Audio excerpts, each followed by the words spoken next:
সোমবার দিন শাস্তি ঘোষণা হবে, জানি না এরপর কি হবে। সাজা ঘোষণা তো হয়নি, খুব হতাশ। খুব খুশি হয়েছি, মোটেই কাম্য নয় আমাদের কাছে এই রায়টা।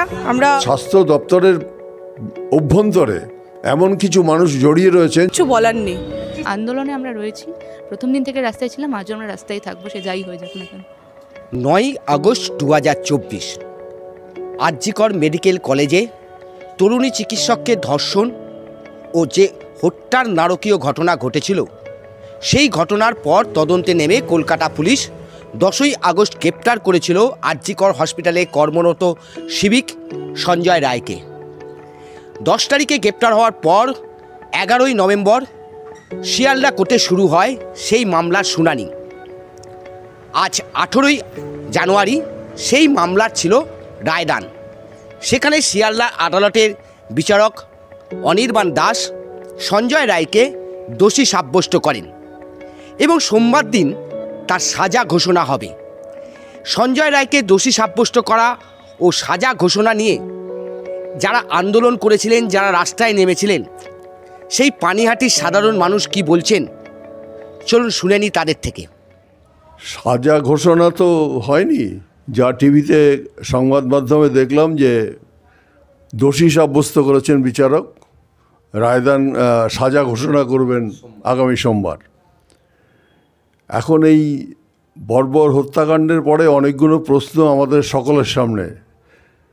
ওনার মা বাবা যেমন বলেছেন, তার সাথে সাথে পানিহাটির মানুষ, গোটা পশ্চিমবাংলার মানুষ মনে অনেক প্রশ্ন আছে যে যেখানে মৃতদেহ পড়েছিল সেই মৃতদেহর মনে হচ্ছে কাউকে শুইয়ে রেখেছে মারার পরে।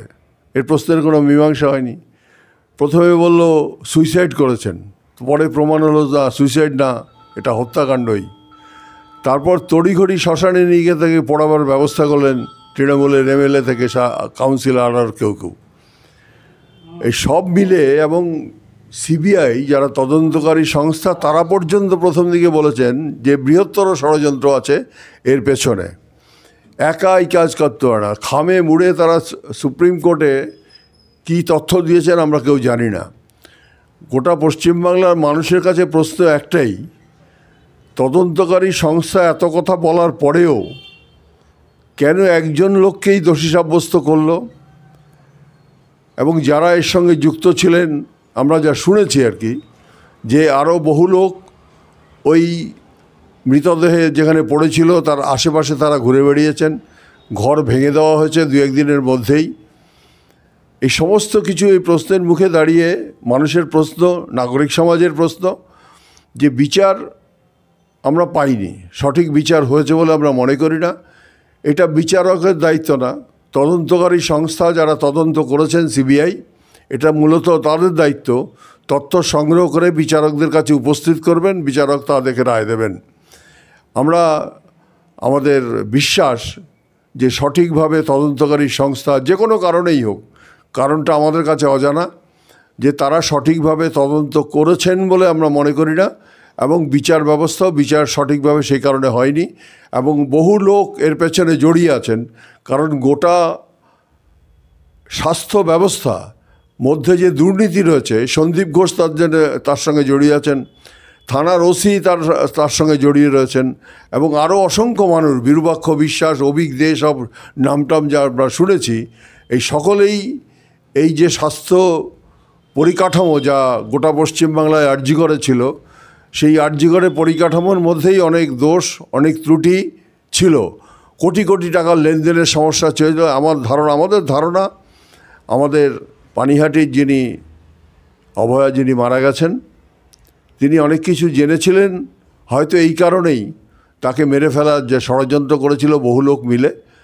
এবং আমরা, ওনার বাবা মা যেমন দোষীদের সাজা চান, আমরাও চাইছি যে বিচারটা সঠিকভাবে হোক, তদন্তকারী সংস্থা বিচারটা সঠিকভাবে করুক।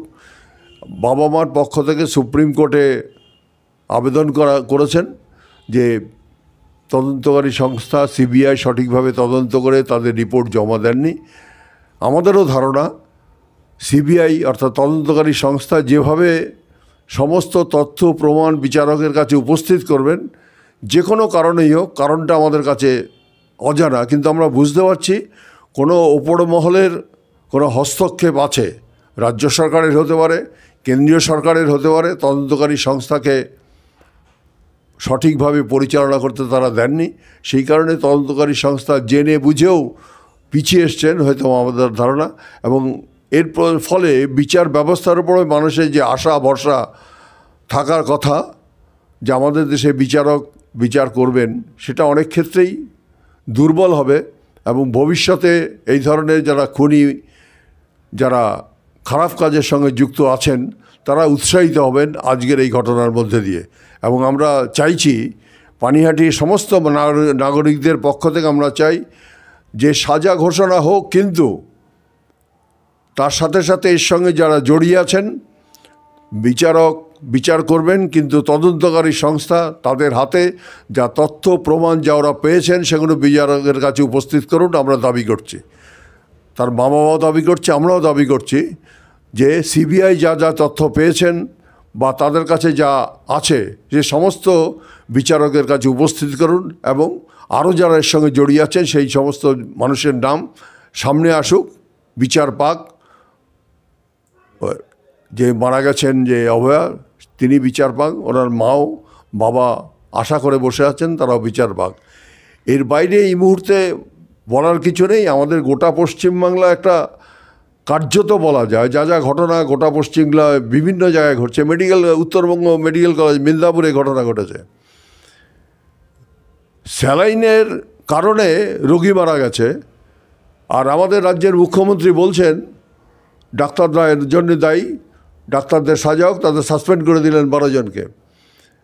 যে সংস্থা স্যালাইন তৈরি করছেন সেই সংস্থার নাম উল্লেখ করলেন না।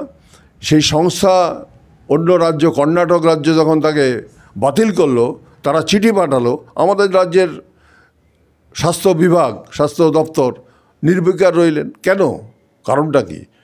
অর্থাৎ স্বাস্থ্য দপ্তরের অভ্যন্তরে এমন কিছু মানুষ জড়িয়ে রয়েছেন যারা গোটা বিষয়টাকে গুলিয়ে দেওয়ার চেষ্টা করছেন, এবং সমস্ত ব্যবস্থায়, সরকারি সমস্ত ব্যবস্থাকেই ভেঙে চুরে চুরমার করে দিয়ে আমাদের স্বাস্থ্য পরিকাঠামো শেষ হয়ে যাচ্ছে। মানুষ মানে একদিকে তো বিচার পাবেনই না, তার সাথে সাথে স্বাস্থ্য সম্পর্কে যে সমস্ত আশা করে মানুষ যে হাসপাতালে গেলে আমি চিকিৎসা পাবো, সঠিক চিকিৎসা পাবো, সেই ব্যবস্থাও কার্যত ভেঙে দেওয়ার চেষ্টা করছেন রাজ্যের মুখ্যমন্ত্রী।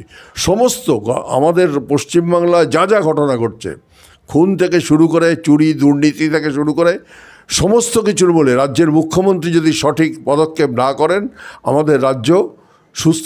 খুব হতাশ হচ্ছি আমরা এই রায়ের প্রতি। আজকে শুধু পানিহাটির মানুষ না, আমাদের ভারতবর্ষের সবাই তাকিয়েছিল এই রায়ের ওপরে, এবং শুধু একটা অভয়া না কিংবা নির্ভয়ার ব্যাপার না, সামগ্রিক নারী জাতির কাছে, সামগ্রিক মানবিকতার কাছে আজকে খুব আমাদের নক্কারজনক একটা রায় আদালত দিল। শুধুমাত্র আমরা দেখলাম যে একজনকে দোষী সাব্যস্ত করে শাস্তি দেওয়ার একটা পরিস্থিতি তৈরি করলো আমাদের শিয়ালদা আদালতে। কিন্তু আমরা এই রায়ের আশা করিনি। আমরা করেছিলাম যে সার্বিকভাবে যারা যারা দোষী, এই একটা দোষের পিছনে অনেকেই যুক্ত আছে, অভিযুক্ত আছে, তাদের প্রত্যেককে বের করে নিয়ে তাদের শাস্তি দেবে। শুধু আমরা না, অবহেয়ার মা বাবাও বলছে যে শুধুমাত্র একজনের শাস্তি দিলে হবে না, বাকি যা দোষী আছে তাদেরও শাস্তি দিতে হবে। এবং আমাদের সকলেরই ভারতবর্ষের বিচার ব্যবস্থার প্রতি আস্থা এখনও পর্যন্ত আছে। আমরা এখনও আশা রাখছি যে এখনও যারা যারা এই দোষী সাব্যস্ত হলো না, যারা যারা এই নারকীয় পৈশাচিক ঘটনার সঙ্গে যুক্ত ছিল, তাদেরকেও ধরে বার করতে হবে এবং তাদেরকেও শাস্তি দিতে হবে, এবং শাস্তি দেওয়ার মধ্যে দিয়ে আগামী দিনে যাতে আর কোনো অবহেলা এরকমভাবে না হয় সেদিকে দৃষ্টি দিতে হবে। এটা একটা নারকীয় ঘটনা ঘটেছিল, এবং সেটি ঘটেছিল পানিহাটির একটি তরুণীর সাথে। আপনি একজন পানিহাটির তরুণী, আজকে তার রায়দান হয়েছে, সঞ্জয় রায়কে দোষী সাব্যস্ত করা হয়েছে, কী বলবেন? এটা কি আপনারা খুশি? খুব খুশি হয়েছি, এটা বিচার পেয়েছে এটা জেনে তো খুবই খুশি হলাম। আরও শাস্তি হওয়া দরকার, আরও কিছু শাস্তি হলে, আরও যারা একা তো ছিল না, সঙ্গে তো আরও লোক ছিলেন, তো তাদেরও শাস্তি আমি কামনা করি। কিন্তু জানি না কতদূর কী, তাও এইটুকু হয়েছে, তাও অনেকটা শান্তি। 9 তারিখ আজকে করে যে নারকীয় ঘটনা ঘটেছিল, সেই ঘটনার আজকে রায়দান করলো শিয়ালদা আদালত এবং সঞ্জয় রায়কে দোষী সাব্যস্ত করলো। পানিহাটির মেয়ে হিসাবে কি বলবেন এই রায়টাকে? মোটেই কাম্য নয় আমাদের কাছে এই রায়টা। আমরা অনেক চেষ্টা করলাম কিন্তু কিছুই হলো না। জানি না, শেষ পর্যন্ত এখনও শুনছি যে কার্যকর হয়নি। তবে আমরা মনে করি এটাই কার্যকর হয়ে গেছে। আমরা খুবই হতাশাগ্রস্ত, ব্যাস, আর কিচ্ছু বলার নেই। কি চাইছিলেন আপনারা? চেয়েছিলাম যারা এর মধ্যে মূল অপরাধী তারা যাতে শাস্তি পাক, ব্যাস। রায়টা বেরোলো, কি বলবেন এই রায়টাকে পানিহাটির একজন নাগরিক? কি বলবো, আমার বোন তো বললোই সবটা, আপনাদেরকে শুনলেনি তো। আমরা এটা একদমই পছন্দ করছি না যে জিনিসটা এই জায়গায় আসবে। আমরা এত কিছু করলাম চেষ্টা, তাও কিছু হলো না। যাই হোক, দেখা যাক সোমবার দিন কি হয়। আপনারা কি চাইছেন এর সাথে? না, এর সাথে যারা মূল, যাদের মানে কি বলবো অপরাধী, তারা শাস্তি পাওয়াটা দরকার ছিল। আরজিকর হসপিটালে একটা নারকীয় ঘটনা ঘটে, সেই ঘটনার আজকে একটা রায়দান হলো। সঞ্জয় রায়কে দোষী সাব্যস্ত করলো শিয়ালদা কোর্ট। এই রায়দানের পর কি বলবেন পানিহাটির একজন নাগরিক হিসাবে? দেখুন, প্রথমত সেন্ট্রাল ফরেন্সিক ল্যাবের যে রিপোর্ট এসেছিল সেখানে যিনি মারা গিয়েছেন অভয়া, তার শরীরে একজনের অধিক মানুষের ডিএনএর পাওয়া গিয়েছে। এবার প্রথম দিন থেকে এখনও পর্যন্ত পুরোটা মানুষের কাছে একেবারে স্বচ্ছ যে এই ঘটনাটার সঙ্গে শুধুমাত্র সঞ্জয় রায় জড়িত না, এর থেকে বেশি আরও অনেক লোক এর সঙ্গে জড়িত। এবং সঞ্জয় রায় নিজেও এই কথাটা আদালতে দাঁড়িয়ে বলছেন, এবং আমি শুনিনি, আমি বাইরে থেকে শুনলাম। তিনি নাকি বলছেন যে আইপিএস অফিসার আমাকে যা শিখিয়ে দিয়েছেন আমি সেখানে এসে তাই বলেছি, এবং আমরা এর আগেও খবরে পুলিশ ভ্যান বাজিয়ে ওনাকে বলতে শুনতে পেয়েছি যে আমি এই কাজে একা দোষী সাব্যস্ত নয়। তাহলে কি গোপন কোনো আঁতাত তৈরি হয়েছে তৃণমূল এবং বিজেপির মধ্যে, যার ফলে সমস্ত রকম তদন্তকে ধামাচাপা দেওয়ার চেষ্টা চলছে প্রথম থেকেই? কি চাইছেন এই রায়ের পর? আমরা প্রথম দিন থেকে এখনও পর্যন্ত ভীষণই ফ্রাস্ট্রেটেড হয়ে পড়েছি। প্রথমত তো আমরা মহিলা, তারপরে একজন মানুষ, তারপরে মহিলা, এবং শুধুমাত্র মহিলার নয়, প্রত্যেকটি মানুষ আজকে কোর্ট চত্বরে যারা ছিলেন, যারা পানিহাটির প্রত্যেকটা বাসিন্দা তথা পুরো ভারতবর্ষের বাসিন্দা, প্রত্যেকেই চাইছে যেন অভয়া ন্যায় বিচার পায়, সুবিচার পায়। 9 আগস্ট থেকে এখনও পর্যন্ত তারা রাস্তায় এই জন্যই দাঁড়িয়ে রয়েছে। সোমবার দিন শাস্তি ঘোষণা হবে, জানি না এরপর কী হবে। আমরা ভীষণই ফ্রাস্ট্রেটেড এবং আপসেট হয়ে রয়েছি, এবং আন্দোলনে আমরা রয়েছি। প্রথম দিন থেকে রাস্তায় ছিলাম, আজও আমরা রাস্তায় থাকবো, সে যাই হয়ে যাক না কেন। সঞ্জয় রায় দোষী সাব্যস্ত হওয়ার পর সাধারণ মানুষ চাইছে তার শাস্তি হোক কঠোর শাস্তি, যার নজির হোক এই বাংলার ক্ষেত্রে।